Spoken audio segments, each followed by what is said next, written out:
Welcome to Book Rev, where we unravel the secrets of success and knowledge. आज हम एक ऐसी किताब के साथ हाई स्टेक्स पर्सुएजन और मनोरम पिचों की दुनिया में उतर रहे हैं जो आपके हर बातचीत के तरीके को बदलने वाली है।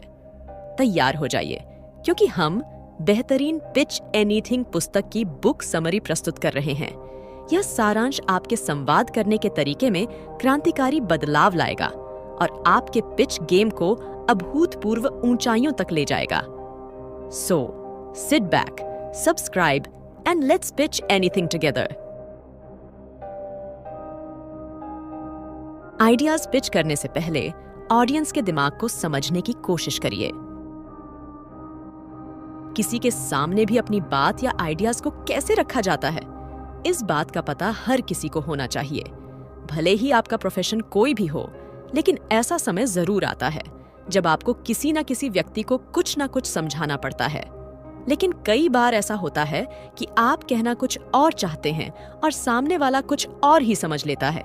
ऐसा इसीलिए होता है क्योंकि हमें हमारी बात रखते नहीं आती है। इसी गैप को समझने के लिए हमें इंसानी दिमाग को भी समझना पड़ेगा। इंसानी दिमाग को आप 3 स्टेज में समझ सकते हैं। पहले हिस्से को क्रॉक ब्रेन कहते हैं। ये हिस्सा सबसे पहले डेवलप होता है। ये सिंपल डिवाइस की तरह काम करता है, जिसका काम सरवाइव करना होता है। इसी से इमोशन जनरेट होते हैं। इसके बाद मिड ब्रेन डेवलप होता है, जो कि थोड़ी कॉम्प्लेक्स सिचुएशन से डील करता है। तीसरे हिस्से को सोफिस्टिकेटेड न्योकॉर्टेक्स कहते हैं। इसकी मदद से हम कठिन से कठिन सिचुएशन से डील कर पाते हैं। जब भी आप आइडिया को पिच करते हैं, तो आप दिमाग के तीसरे हिस्से का ही उपयोग करते हैं। लेकिन अफसोस की बात है कि आपकी ऑडियंस उस बात को अपने दिमाग के पहले हिस्से से सुनती है, इसलिए उनका क्रॉक ब्रेन हर बात को इग्नोर कर देता है। इसलिए आपकी कोशिश रहनी चाहिए कि पिच का शुरुआती भाग क्रॉक ब्रेन के लिए ही हो। ब्रेन के पहले हिस्से को सिंपल चीजें समझ में आती है, इसलिए आपकी पिच का शुरुआती हिस्सा बहुत ही सिंपल और क्लियर होना चाहिए। इसी के साथ ही साथ आपको ये भी कोशिश करनी चाहिए कि शुरुआती हिस्से की बात पॉजिटिव हो। अगर ऐसा होता है तो दिमाग का पहला हिस्सा बात को हायर ब्रेन तक ट्रांसफर कर देता है। इस चैप्टर में आपको ये समझ में आ गया होगा कि इंसानी दिमाग का बेसिक स्ट्रक्चर कैसा होता है। आपको अपने टारगेट का अटेंशन पाने के लिए डिजायर और टेंशन पैदा करना होगा। अपने आइडिया को पिच करते समय सबसे जरूरी बात होती है कि आपके ऑडियंस का ध्यान कहाँ है। क्या उसका ध्यान आपकी बातों में है? अगर नहीं है, तो उसका ध्यान आप अपनी बातों की तरफ आकर्षित कैसे करेंगे? इसके लिए रिसर्च के साथ आपकी पिच में डिजायर और टेंशन भी होना चाहिए। आखिर ये 2 चीजें क्या हैं? डिजायर का मतलब कि आप ऑडियंस को उनके रिवॉर्ड्स के बारे में बताइए। टेंशन का मतलब क्या है? ऑडियंस को ये भी बताइए कि अगर उन्होंने ये नहीं किया तो उनका क्या नुकसान हो सकता है। ऐसा करने से आपकी ऑडियंस के दिमाग में डोपामाइन और नोरपाइनेफ्राइन 2 न्यूरोट्रांसमीटर रिलीज होंगे। डोपामाइन हार्मोन रिवॉर्ड्स की वजह से रिलीज होगा। ऑडियंस को ये एहसास होने लगेगा कि आने वाले समय में उन्हें प्लेजर मिलने वाला है। इसी वक्त का फायदा उठाकर आप अपने प्रोडक्ट का डेमो भी दिखा सकते हैं। नोरपिनेफ्राइन नाम का हार्मोन टेंशन की वजह से रिलीज होगा। इससे टारगेट अलर्ट मोड में जाएगा और ऐसा सोचेगा कि काफी कुछ स्टेक में लगा हुआ है। थोड़ा सा और टेंशन क्रिएट करने के लिए आप पुश पुल तकनीक का भी इस्तेमाल कर सकते हैं। इस तकनीक का इस्तेमाल करने के लिए आप सामने वाले से पहले कह सकते हैं कि शायद हमारी सोच मिल नहीं रही है। इसके कुछ देर बाद आपको फिर कहना पड़ेगा कि लेकिन हम साथ में कमाल ही करेंगे। इस पुश पुल डायनामिक से ऑडियंस के दिमाग में अलर्टनेस आएगी। उसे ऐसा लगेगा कि उससे मौका छूट भी सकता है, लेकिन सिचुएशन के हिसाब से ही आपको इस तकनीक का इस्तेमाल करना है। इस मेथड को इस्तेमाल करने के लिए आपका दिमाग भी खुला हुआ रहना चाहिए। एक ही सिचुएशन को अलग अलग लोग अलग तरीके से देखते हैं। ऐसा इसलिए होता है क्योंकि सभी का पॉइंट ऑन ऑफ व्यू अलग अलग होता है। ये पॉइंट ऑन ऑफ व्यू उनके एथिक्स और वैल्यूज के हिसाब से होता है। इसी पर्सपेक्टिव को फ्रेम्स कहते हैं। यही डिक्टेट करते हैं कि हम अपनी सेल्स पिच को कैसे सामने वाले के सामने रखने वाले हैं। फ्रेम्स ही फैसला करेंगे कि आने वाले समय में उन सिचुएशन को कंट्रोल कौन करेगा। आपको पता होना चाहिए कि जब भी 2 लोग मिलते हैं और बात करते हैं, तो फिर उनके फ्रेम्स आपस में टकराते हैं। उस बातचीत में केवल एक फ्रेम ही सरवाइव कर सकता है। वही फ्रेम सरवाइव करेगा जो मजबूत होगा। इसी के साथ ही साथ आपको ये भी पता होना चाहिए कि कस्टमर से डील करते समय आपका फ्रेम मजबूत होना चाहिए।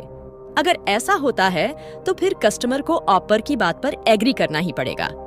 अगर आपके पास फ्रेम कंट्रोल है तो फिर आप किसी भी पिच पर कंट्रोल हासिल कर सकते हैं। बिना फ्रेम कंट्रोल के आप कभी भी किसी को भी अपनी बात पर एग्री नहीं करवा सकते हैं। आप अक्सर पावर फ्रेम, टाइम फ्रेम और एनालिस्ट फ्रेम का सामना करेंगे, इसलिए आपको पता होना चाहिए कि उनका मुकाबला कैसे करना है। कस्टमर के सामने अपनी पिच को रखते समय कई बार आपका सामना फ्रेम्स के टाइप्स से होगा। उस समय आपको पता होना चाहिए कि इससे डील कैसे करना है। अक्सर ऐसा हो सकता है कि आपका टारगेट पावर फ्रेम का यूज करे। ऐसे आपकी प्रेजेंटेशन के समय होगा। उस समय आपको ऐसा लगेगा कि सामने वाले का ध्यान आपकी प्रेजेंटेशन में नहीं है। उस समय आपको उस फ्रेम को तोड़ने की कोशिश करनी चाहिए। इसके अलावा आपको टाइम फ्रेम का सामना भी करना पड़ेगा।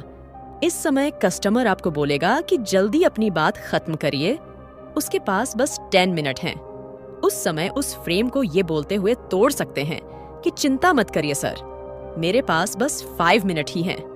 इसके अलावा सबसे कठिन फ्रेम का सामना भी आपको करना पड़ सकता है। इसे एनालिस्ट फ्रेम कहते हैं। जब भी आपके सामने वाला इस फ्रेम में होगा, वो आपको छोटी डिटेल बताने को कहेगा। कई बार ऐसा भी हो सकता है कि वो तकनीकी सवाल करने लगे। उस समय आपको अपनी टोन को कम करते हुए उसे हाई लेवल जवाब देने की कोशिश करनी चाहिए। आपका जवाब समझदारी वाला होना चाहिए। हो सके तो उसके सामने कुछ फैक्ट्स और फिगर भी रख दीजिएगा। इसके बाद आपको ये ध्यान रखना है कि आपके पास और ज्यादा सवाल ना फेंके जाएं। इसलिए खुद ही एक सवाल उसकी तरफ उछाल दीजिएगा। इसके बाद बड़े सौम्य तरीके से बोलिएगा कि अब हमें अपनी पिच की तरफ लौटना चाहिए। क्या है प्राइसिंग मेथड? इस मेथड की मदद से भी एक्सेप्टेंस मिल सकती है। सबसे महत्वपूर्ण फ्रेम क्या होता है? वो होता है प्राइस फ्रेम। आपको इस फ्रेम का सही से इस्तेमाल करना आना ही चाहिए। आम तौर पर जब आप कुछ बेच रहे होते हैं या कोई आइडिया पिच कर रहे होते हैं, तो आपका लक्ष्य उनके पैसे या फंड्स के ऊपर रहता है। पूरी मीटिंग का टारगेट ही फंड होता है, जिसके लिए आपको संघर्ष करना होता है। लेकिन यहाँ पर आपको स्थिति को फिर से बदलने की कोशिश करनी चाहिए। ऐसी सिचुएशन बनाइए कि उन्हें ऐसा लगे कि वो आपके साथ व्यापार करने पर काफी ज्यादा फायदे में रहेंगे। ऐसा इसलिए कहा जा रहा है क्योंकि लोग वही चाहते हैं जो उनके पास नहीं होता है।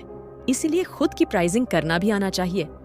BMW जैसी नामी कंपनी इसे एक विशेष संस्करण M3 के साथ करती है।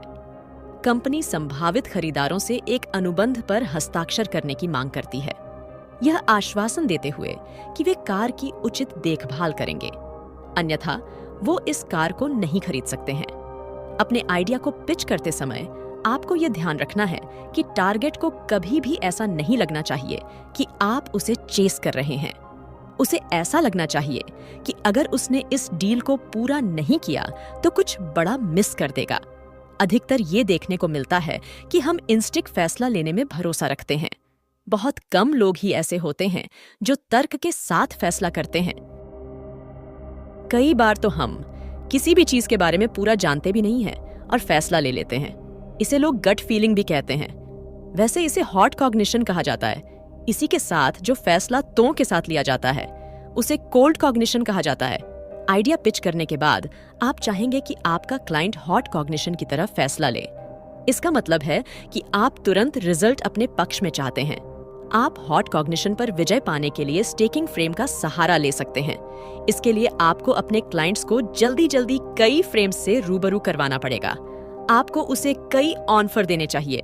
सबसे पहले इंट्रीग फ्रेम का यूज करते हुए उसे कंप्लीट स्टोरी बताने की कोशिश करिए। इसके बाद आप उसके सामने प्राइस फ्रेम को रखने का प्रयास करिए। अब उसे इम्प्रेस करने की कोशिश मत करिए। अब उसे ऐसा लगना चाहिए कि डील को कैक करने के लिए उसे ही एफर्ट्स लेने पड़ेंगे। इसके लिए आप ऐसा भी कह सकते हैं कि अभी कई इन्वेस्टर से बात हो रही है, हमें फैसला लेना पड़ेगा कि आगे किसके साथ बढ़ना है। इसके बाद आपको टाइम फ्रेम का सहारा लेना है। आपको क्लाइंट से बोलना है कि आपके पास ज्यादा समय नहीं है, प्रोजेक्ट शुरू करना है इसलिए समय कम है। इस तरह आप क्लाइंट के ऊपर प्रेशर डाल सकते हैं कि वो जल्दी से जल्दी आपकी डील को हाँ कर दे। अगर आप इन तकनीक का इस्तेमाल करते हैं तो फिर आपको काफी ज्यादा फायदा भी होगा। ऐसा माहौल बनाइए कि टारगेट आपको चेस करे। जरूरतमंद बनेंगे तो आपकी कमजोरी नजर आएगी। इसलिए अगर आपको स्टार्टअप करना है तो फिर आपके पास माहौल बनाने की कला भी होनी ही चाहिए। आज के समय में पूछ भी उसी की होती है जिसके पास समय कम है। जरूरतमंद नहीं दिखने के लिए आप एक फार्मूला का यूज कर सकते हैं। इसे स्यूडो टाओइस्ट फिलॉसफी भी कहते हैं। इसके लिए सबसे पहले अपनी चाहत को खत्म करिए। टारगेट को यह नहीं पता चलना चाहिए कि आपको इस डील की बहुत जरूरत है, इसलिए टारगेट को यह पहले ही बता दीजिएगा कि आपको उनकी बहुत ज्यादा जरूरत नहीं है। दूसरी चीज, अपनी ताकत के ऊपर फोकस करने की कोशिश करिए। इससे क्या होगा? इससे आपकी एक्सीलेंस सामने वाले को नजर आएगी। तीसरा पहलू यह है कि अगर जरूरत पड़े तो वित्त तकनीक का इस्तेमाल करिए। इसका मतलब ये है कि जब इन्वेस्टर को लगे कि आपको उसके पैसे की जरूरत है, तभी आप कुछ ऐसा कहिए कि मुझे नहीं लगता है कि हमारी वाइब मैच कर रही है। इससे ऐसा होगा कि आपका टारगेट ही आपको चेज करने लगेगा। आप भी जानते होंगे कि सामाजिक डिस्कशन में सोशल स्टेट्स का रोल काफी ज्यादा रहता है। किसी भी तरह के डिस्कशन में उन लोगों का कंट्रोल रहता है जिनका स्टेट्स हाई रहता है। हमेशा देखा गया है कि ऐसे लोग अल्फा पोजीशन में रहते हैं, यानी डिस्कशन को कंट्रोल ही ऐसे लोग करते हैं। बाकी लोग तो बस बीटा पोजीशन में रहते हैं। अगर आप किसी इन्वेस्टर के सामने आइडिया पिच करते हैं, आपको उस इन्वेस्टर से पैसे चाहिए होते हैं। ऐसी स्थिति में आप बीटा पोजीशन में आ जाते हैं। इसीलिए आपको ऐसी कोशिश करनी चाहिए कि सामने वाला कभी भी अल्फा पोजीशन में ना आ सके। उसको ये एहसास ही नहीं होना चाहिए कि आपको उसकी बहुत जरूरत है। ऐसा कैसे किया जा सकता है? उसके लिए इस किताब की समरी में लेखक ने आपको समझा दिया है। इसलिए अल्फा पोजीशन को हायर करने की कोशिश करिएगा। एक बार आपके पास ये स्टेट्स आ जाएगा तो फिर डिस्कशन का कंट्रोल भी आपके ही हाथों में होगा। उस स्टेट्स की मदद से आप अपनी बातों को अपने टर्म्स पर कर सकेंगे। इससे आपकी पिच को काफी ज्यादा फायदा भी मिलेगा। अपनी पिच को शॉर्ट और सिंपल रखने की कोशिश करिए।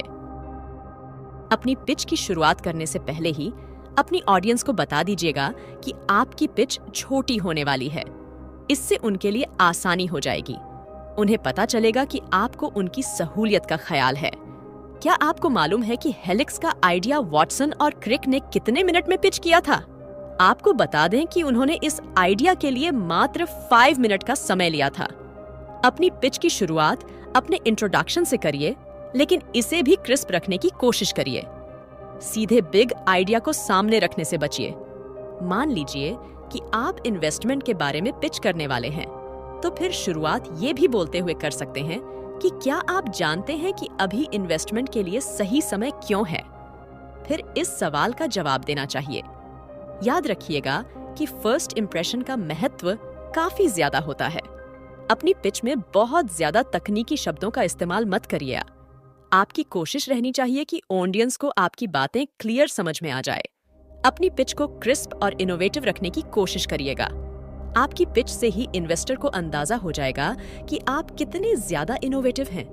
आपकी कोशिश रहनी चाहिए कि आपकी पिच से ही उन्हें पोटेंशियल के बारे में पता चल जाए।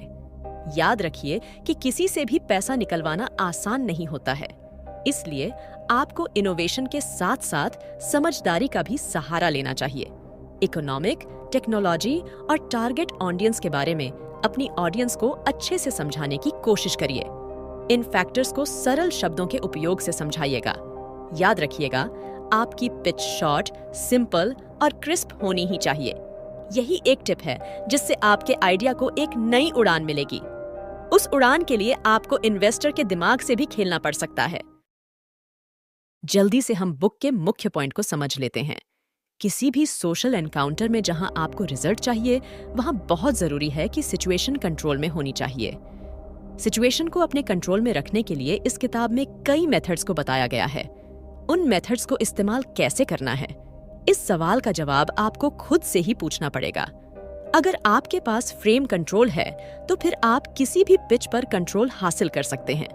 बिना फ्रेम कंट्रोल के आप कभी भी किसी को भी अपनी बात पर एग्री नहीं करवा सकते हैं।